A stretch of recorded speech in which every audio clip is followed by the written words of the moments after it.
এই পর্বে কালার প্যানেলগুলোর মধ্যে সর্বশেষ যে কার্যকর প্যানেলগুলো রয়েছে সেই হিউ, স্যাচুরেশন এবং ভাইব্রেন্স টুল নিয়ে আলোচনা করা হবে। এখানে আমরা একটি ইমেজ দেখতে পাচ্ছি এবং ইমেজে 7টি রং রয়েছে। এখানে আমরা যদি হিউ স্যাচুরেশন এই টুলসটি আনি, তারপর আমরা যদি এখান থেকে হিউ অপশন থেকে আমরা যদি এভাবে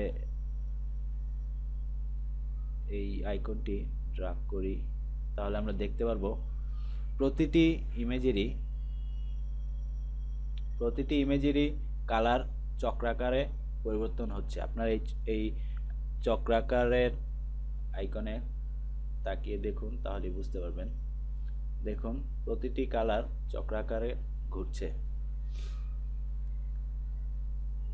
এখন আমরা আবার বাই ডিফল্ট কালার ফিরে যাই।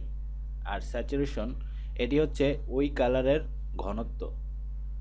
যেমন এখন আমরা যদি স্যাচুরেশন বাড়িয়ে দিই, তাহলে দেখুন এই কালারের ঘনত্ব আস্তে আস্তে বৃদ্ধি পেয়েছে। আবার যদি কমিয়ে দিই, আস্তে আস্তে একেবারেই কালারবিহীন অবস্থায় ফিরে যাবে, অর্থাৎ ঘনত্ব একেবারে 0 পর্যায়ে। এভাবে আমরা মান পরিবর্তন করতে পারি। আর রিসেট করতে এখানে একটি টুলস দেখতে পাচ্ছেন, এটিতে ক্লিক করলে আপনি আবার রিসেটে ফিরে যেতে পারবেন। এখানে একটি হ্যান্ড টুল দেখতে পাচ্ছেন, হ্যান্ড আইকন।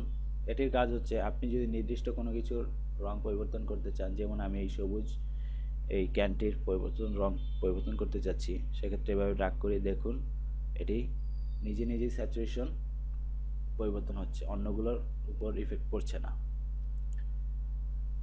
ঠিক তেমনি আপনি যদি এই সবুজ ক্যানটির হিউ ভ্যালুটি চেঞ্জ করতে চান, সেক্ষেত্রে এটা সিলেক্ট করা অবস্থায় কন্ট্রোল চেপে আপনি যদি এটি এভাবে ড্র্যাগ করেন, তাহলে দেখুন এটির কালার কিন্তু চেঞ্জ হচ্ছে। এছাড়াও এখানে আপনার নির্দিষ্ট কালারটি অটো সিলেক্ট হয়ে যাচ্ছে। এবার আমরা এই হিউ স্যাচুরেশন নিয়ে সরাসরি একটি কার্যকর ইমেজে প্রয়োগ করব। এখানে ইমেজটি আমরা দেখতে পাচ্ছি বেশ অন্ধকারাচ্ছন্ন এবং কোনো কালার নেই। এখন আমরা এই ইমেজে দরকারি কালারগুলো ফিরিয়ে আনব। এই স্যাচুরেশন টুলসটি আনার পরে আমরা যদি স্যাচুরেশন বাড়িয়ে দিই, দেখুন এখানে বেশ কিছু জুম করার পর বেশ কিছু নয়েজ দেখতে পাচ্ছি। কিন্তু আমরা যদি এটি একটু কমিয়ে 90তে দেই, তারপর দেখুন নয়েজ কিন্তু একেবারেই উধাও। এবার আমরা পিছনের যেই আকাশটি দেখতে পাচ্ছি, সেই আকাশের কালার যদি একটু পরিবর্তন করি,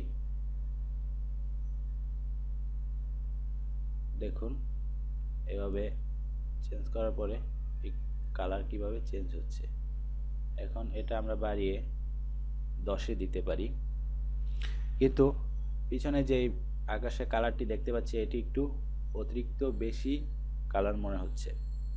আমরা যদি শুধু এই আকাশের এই কালারটি পরিবর্তন করতে চাই, সেক্ষেত্রে এই হ্যান্ড টুলের সাহায্য নিতে পারি।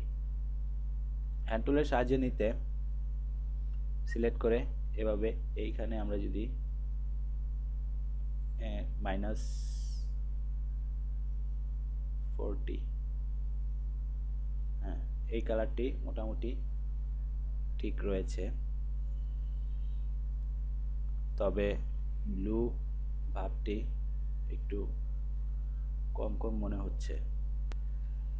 হ্যান্ড টুলের সাহায্যে আমরা ব্লু ভাবটি একটু কমিয়ে নিব। কন্ট্রোল চেপে আমরা যদি এটি -10 দেই, তাহলে মোটামুটি ন্যাচারাল কালারে পরিণত হয়েছে।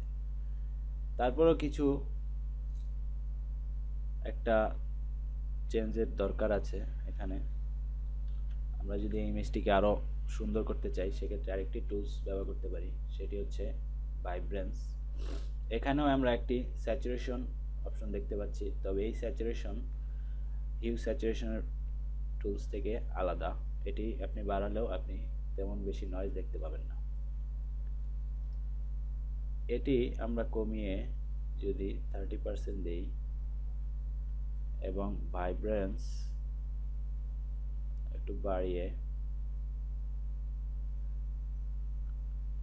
80-তে দেই, তাহলে কারটি বেশ ন্যাচারাল মনে হচ্ছে। কিন্তু এখানে আমরা দেখতে পাই গাছের কালারটি একটু বেশি হলদেটে ভাব চলে এসেছে। সো আমরা যদি গাছের হলদেটে ভাবটি সরিয়ে দিতে চাই, সেক্ষেত্রে হ্যান্ড টুলের সাহায্যে কন্ট্রোল চেপে এখানে হলদেটে কালার থেকে আপনি যদি লালের দিকে যেতে চান, তাহলে মাইনাসের দিকে যেতে হবে। কন্ট্রোল চেপে আমরা যদি এটি -10 দেই, তাহলে দেখুন মোটামুটি ন্যাচারাল কালার চলে এসেছে। এভাবেই আমরা হিউ, স্যাচুরেশন এবং ভাইব্রেন্স দিয়ে একটি কালারবিহীন ছবিতে কালার ফিরিয়ে আনতে পারি।